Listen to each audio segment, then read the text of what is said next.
ये कहना कि पानी का एक कतरा पाकिस्तान नहीं जाने देंगे। हमें तकलीफ दी, हमारे पानी को बंद किया। भारतीय आर्मी चीफ की धमकी और पाकिस्तान का करारा जवाब। पाकिस्तान के अंदर रहकर थ्रेट्स दिए हैं कि हाथ काट देंगे। क्या हम दोबारा से जंग की ही तरफ चीजें देखते हुए जा रहे हैं? पाकिस्तान को ये खत्म करना चाहते हैं, ये मारना चाहते हैं। अगर भारत ने दोबारा कोई मिस एडवेंचर करने की कोशिश की तो इसका अंजाम इंतहाई भयानक होगा। भारत ने भी इसका जवाब दे दिया कि आप जो कुछ कर लें कर लें। माँ अपने बच्चे को 3 बच्चों के समेत अपने आप को फांसी में लटका रहे। पहले भी हम गुलाम थे, आज भी गुलाम है। क्या पाकिस्तान वो सलाहियत रखता है वहां भारत को शिकस्त देने की? गटर का पानी हमें मैसर हो रहा है, इतना काला ब्लैक पानी जो उसको कोई ना पी सकता। हमें बरतानिया से आजादी लेकर हम अमेरिका के जूतों में पड़े हुए हैं। जय हिंद दोस्तों, स्वागत है आप सभी का हमारे YouTube चैनल में, जहां मिलेंगे भारत और पाकिस्तान से जुड़ी एकदम हलचल लेटेस्ट वीडियो। बने रहिए हमारे वीडियो में, और वीडियो अगर पसंद आए तो वीडियो को लाइक कीजिएगा, चैनल को सब्सक्राइब कीजिएगा। चलिए वीडियो शुरू करते हैं। बवाल यह नरसंहार, लक्ष्य को चिरे हर अक्षरवान, छुड़ तेरे पीछे हो धड़कन। चलिए देखते हैं वीडियो। भारत का अप्रैल 2025 के बाद से सिंध तास मुआहदे को यकतरफा तौर पर मुअत्तल करना और ये कहना कि पानी का एक कतरा पाकिस्तान नहीं जाने देंगे। भारत को एक और महास्पर्श शिकस्त का सामना। आलमी सालिसी अदालत ने भारत के पानी को सियासी हथियार के तौर पर इस्तेमाल करने की कोशिश को मुस्तरद कर दिया। हुजूर, बचपन से तो सुनते आए थे कि वर्ल्ड वॉर 3 पानी पे होगी, लेकिन अब हम देख भी ये रहे हैं। पाकिस्तान के अंदर रहकर शायद मुझे इसकी ज़्यादा कोई इतनी अहमियत नज़र नहीं आती। इसके अलावा कि जो आपने थ्रेट्स दिए हैं कि हाथ काट देंगे, ये कर देंगे, वो कर देंगे, उनकी शायद अब उस तरह ज़रूरत नहीं है। हमारे भी नहीं है, अब भी नहीं है। बहुत ज़्यादा चीज़ हो जाए ना बार बार तो उसकी है। मिसाल के तौर पर देखिए ना, बिलावल साहब ने कह दिया कि जब तक सिंध तास मुआहदा बहाल नहीं होता हमारे भारत के साथ ताल्लुकात नॉर्मल नहीं हो सकते। ये बात आप याद रखिए, हम जम्मू और कश्मीर के मुतालिक कहते थे कि जब तक जम्मू और कश्मीर का तनाज़ा हल नहीं होता उस वक्त तक पाकिस्तान और भारत के दरमियान ताल्लुकात ठीक नहीं हो सकते, नॉर्मल नहीं हो सकते। अब सिंध तास मुआहदे को हम उस जगह पे लेकर आए, और अगर चलिए कल सिंध तास मुआहदा बहाल हो भी जाता है तो क्या ताल्लुकात नॉर्मल हो जाएंगे आपके भारत के साथ? बहुत बड़ा सवाल है। बहुत, मुझे तो नहीं लगता कि हो जाएंगे। Very crucial. हाँ, तो हमने एक वार्निंग पैगाम, वार्निंग शॉट जारी कर दिया है। अगली दफा फिर हम वो जवाब देंगे जो मेरे ख्याल में फिर आपकी टनल भी बैठ जाएगी, आपके बंद भी टूट जाएंगे। ये 2 हफ्ते से लगातार हमें पानी मैसर नहीं है। अगर मैसर हो रहा है तो गटर का पानी हमें मैसर हो रहा है, इतना काला ब्लैक पानी जो उसको कोई ना पी सकता, ना कोई नहाने का काबिल होता, या कोई बर्तन वगैरह या कोई और चीज़ धोने का बिल्कुल काबिल नहीं है। आप यकीन जानो, हम कारा पानी लेने में इंतहाई मजबूर हो चुके हैं। कई पड़ोसियों से इससे पाइप लेना, उससे पाइप लेना, उसकी समाजतें करना, उसकी मिन्नतें करना, उनसे पाइप लेना, अपने घर में कारे पानी को पहुंचाना। इतना ना वो पानी ना पी सकते हैं, ना हम जो है ना कहीं और इस्तेमाल में ले सकते हैं। अगर ले लें तो क्यों, हमारे नेचर में नहीं है। सर्च मारे देखें, सर्च क्या मारे देखें। मेरे ख्याल है 25 करोड़ की आबादी है, 20 करोड़ बेकफन लोग फिरते हैं। ये बेकफन जनाजे हैं हम सब, आप भी जनाजा हैं, हम भी जनाजे हैं, ये जनाजे हैं। हमें तकलीफ दी, हमारे पानी को बंद किया, हमारे गैस को बंद किया, हमारे बिजली को बंद किया, हमें बेरोजगार कर दिया। हम बच्चों को पढ़ा ना सके, ना तालीम अच्छी दे सके। वो माँ अपने बच्चे को 3 बच्चों के समेत अपने आप को फांसी में लटका रहे। क्यों लटका रहा है? ये वक्त का हाकिम का जिम्मेदारी है, उसका खैर खबर लिया। छोटे छोटे बच्चों के पास जो मुंह अभी दूध से भरे हुए, दूध के दांत नहीं टूटे हुए, उनके पास रसायन निकालो वरना गोली मार दूंगा, और मार भी देते हैं। पाकिस्तान में जब भी कोई मुसीबत आती है तो वो इसका ठीकरा भारत पर फोड़ता है। आप टीवी या सोशल मीडिया पर देख ही रहे होंगे कि आजकल पड़ोसी मुल्क में पानी को लेकर कैसा हाहाकार मचा है। लेकिन इसका आउटकम क्या निकलेगा? क्या हम दोबारा से जंग की ही तरफ चीजें देखते हुए जा रहे हैं, या एक पीसफुल एग्रीमेंट रीच हो जाएगा? थोड़ा सा ये जो हम बह जाते हैं ना अपनी बयानबाजियों में और तकरीरी मुकाबले में, इससे गुरेज करना चाहिए। सफारतकारी देखिए एक बड़ा नाजुक सा पेशा है, इसमें बहुत सी चीजों को देखना पड़ता है। इस तरह अपनी गिरबान को पकड़ रहे हैं। उमर, अगर तुम्हारे वजह से एक साहिल का, समंदर के साहिल में अगर एक कुत्ता प्यासा मर गया तो कल क़यामत के दिन अल्लाह को क्या जवाब देंगे? इन बदबख्तों को तो पता नहीं कि हम नौजवानों को किस तबाही की तरफ ले जा रहे हैं। अल्लाह की कसम, हमारे कितने नौजवान जो है नशे की तरफ जा रहे हैं, तबाही की तरफ जा रहे हैं। उनका जिम्मेदार कौन है? कल क़यामत के दिन इसी तरह ये गिरबान है, इसी तरह मेरा हाथ होगा, तुम लोग का गिरबान होगा। खुदा की कसम खा के कहता हूँ, आज मजबूर कर रहे हैं। आज लोग नौजवान अक्सरियत ज्यादातर तबाही और बर्बादी, चोरी उनके जिंदगी में, बदवादी उनके जिंदगी में, नशा उनके जिंदगी में, बेरोजगारी उनकी जिंदगी में, बिल्कुल मफलूज कर दिया हमारे नौजवानों को। भारत ने भी इसका जवाब दे दिया कि जी ये बेस में ही रहेगी, आप जो कुछ कर लें। वही उन्होंने पैरेट कर दिया अपना बयान के जब तक टेररिज्म खत्म नहीं होगा उस वक्त तक हम ये बात इसको बहाल नहीं करेंगे। अब वो टेररिज्म कौन कहेगा कि टेररिज्म खत्म हुआ है नहीं हुआ?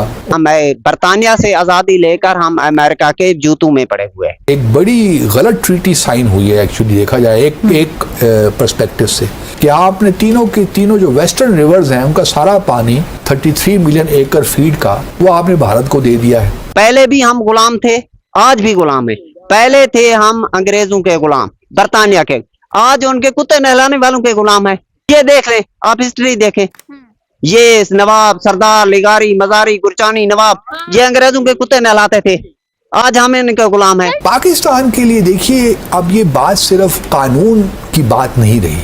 जो लोग ये बातें करते हैं ना कि भारत आलमी कानून की धज्जियां उड़ा दी हैं, वो हम सब जानते हैं। मतलब उसमें तो कोई दो आरा हो नहीं सकते। वर्ल्ड बैंक ने भी कह दिया कि भारत ने गलत किया, दुनिया की ओपिनियन भी आपके साथ है, तो क्या भारत इससे मरूब हो जाएगा? नहीं। मतलब कितना प्रेशर आप बिल्ड कर लेंगे? भारत ने एक फैसला कर लिया है, चाहे वो अब अमेरिका उसे कहे या बल्कि अमेरिका जो है किसी शायद लेवल पे कह भी रहा हो, लेकिन जो है भारत ने अब एक फैसला कर लिया है। वो अब आपकी बात इतना प्रेशर आप बिल्ड नहीं कर पा रहे। सच्ची बात तो यही है। कॉन्फ्रेंस के ऊपर भी थोड़ी रोशनी डालेगा कि कितनी कामयाब थी ये कॉन्फ्रेंस, दुनिया में जो पैगाम गया है क्या इंडिया को वो पैगाम समझ में आया है कि नहीं समझ में आया? वाटर वॉर्स का ताल्लुक है तो हमारे खिलाफ जंग अजीम दोम के बाद वाटर वॉर शुरू हो गई थी और हम उस वाटर वॉर से अभी तक निकले नहीं हैं। वाटर वॉर जो है वो नॉर्मली ये मिसाइलों और एटम बमों और टैंकों के साथ नहीं लड़ी जाती। वाटर वॉर जो है वो उसका एक बहुत बड़ा हथियार जो है वो डिसीटफुल ट्रीटीज़ होती हैं, यानी ऐसी ट्रीटी, ऐसे मुआहदे जिनमें आपको धोखा दिया जाता है और आपसे उन चीज़ों पे दस्तखत करा लिए जाते हैं जिनकी आपको पूरी तरह समझ नहीं होती। ये कॉन्फ्रेंस इररेलेवेंट हो गई है। मैं ये नहीं कहता कि इररेलेवेंट है, लेकिन जिस तरीके से इसको ऑर्गेनाइज किया गया था शायद इसको बेहतर तरीके से किया जा सकता था। उसमें कुछ ऐसे देखें ना, 7-8 मिनिस्टर्स और ये सब लोग एक ही बात करना, थोड़ा बहुत तो कोऑर्डिनेट भी कर लेते हैं ना कि हमने क्या कहना है, मुख्तलिफ एस्पेक्ट से हम बात करते, वही धमकियां दोहरा रहे हैं, वही बातें कर रहे हैं, उससे असर कम हो जाता है। कुछ रिकमेंडेशंस होनी चाहिए थी। हाँ, फिर ऑडियंस भी जो थी वो उस तरह भरपूर नहीं थी। कौन लोग थे उसमें मुझे नहीं मालूम। पानी का इनको कुछ प्रॉब्लम नहीं है, एक्चुअल प्रॉब्लम है कि पाकिस्तान को ये खत्म करना चाहते हैं। पाकिस्तान जो है ये गन्ने का खेत है, उसको पेलते हैं। क्या पेलते हैं? ये मारना चाहते हैं, ये they are looking for a cause for war. 65 की जंग, 71 की लड़ाई, 99 का करगिल, मुंबई का आतंकी हमला, पुलवामा का आतंकी अटैक, सब झेल गए, अड़िग रहा लेकिन ये सिंधु जल संधि समझौता। लेकिन कहते हैं ना कि पानी जब सर से ऊपर चला जाता है तो आदमी को याद आता है। हमें भी ये एहसास हुआ।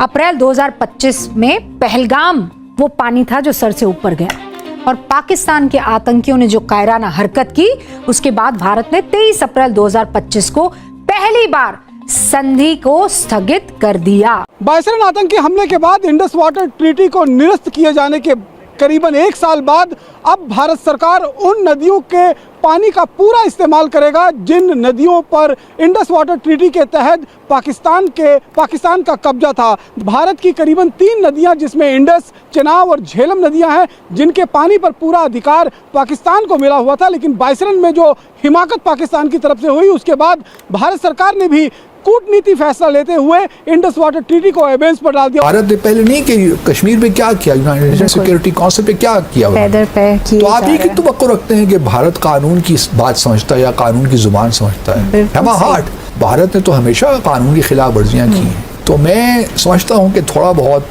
कुछ एक्सपर्ट्स को बुलाकर मशवरा ले लें और इसका एक लॉन्ग टर्म, ये आपकी धमकियों से मामला ठीक नहीं होंगे। अहमद खान साहब, ऑपरेशन सिंदूर के बाद के हालात अगर हम देखें, अस्करी और सफारती तौर पर पाकिस्तान ने एक्सेल किया है, अपना लोहा मनवाया है। आलमी अदालतों के ऊपर कमेंट अभी इंटरनेशनल फोरम्स पे शहजाद साहब ने भी दिया कि हमने वहां काफी टाइम लगाया चीजें, मगर पाकिस्तान को कुछ हासिल हुसूल नहीं हुआ। मगर आलमी अदालतें या सिफारती महाज है, क्या पाकिस्तान वो सलाहियत रखता है वहां भारत को शिकस्त देने की? 2-3 सुपर पावर्स हैं, वहां जाके बात करने की जरूरत है, या फिर भारत हमें उस जगह ले जाना चाह रहा है जहां पाकिस्तान खुद कह रहा है हमारी रेड लाइन है और फिर हम किसी भी हद तक जाएंगे? भारतीय आर्मी चीफ की धमकी और पाकिस्तान का करारा जवाब। भारतीय फौज के सरबराह जनरल उपेंद्र द्विवेदी ने पुणे में नेशनल डिफेंस एकेडमी की पासिंग आउट परेड से खिताब करते हुए पाकिस्तान को सख्त वार्निंग दी कि ऑपरेशन सिंदूर अभी खत्म नहीं हुआ, बल्कि सिर्फ आर्जी जंग बंदी नाफिज है। भारतीय मुसल्लह अफवाज ऑपरेशन सिंदूर 2 के लिए मुकम्मल तौर पर तैयार है और अगर सरहद पार से कार्रवाइयां बंद ना हुई तो पाकिस्तान को ये सोचना होगा कि वो दुनिया के नक्शे पर रहना चाहता है या सिर्फ तारीख की किताबों का हिस्सा बनना चाहता है। कश्मीर के इलाके पहलगाम में होने वाले एक हमले को जवाब बनाकर भारत ने मई 2025 में पाकिस्तान के खिलाफ ऑपरेशन सिंदूर लॉन्च किया था।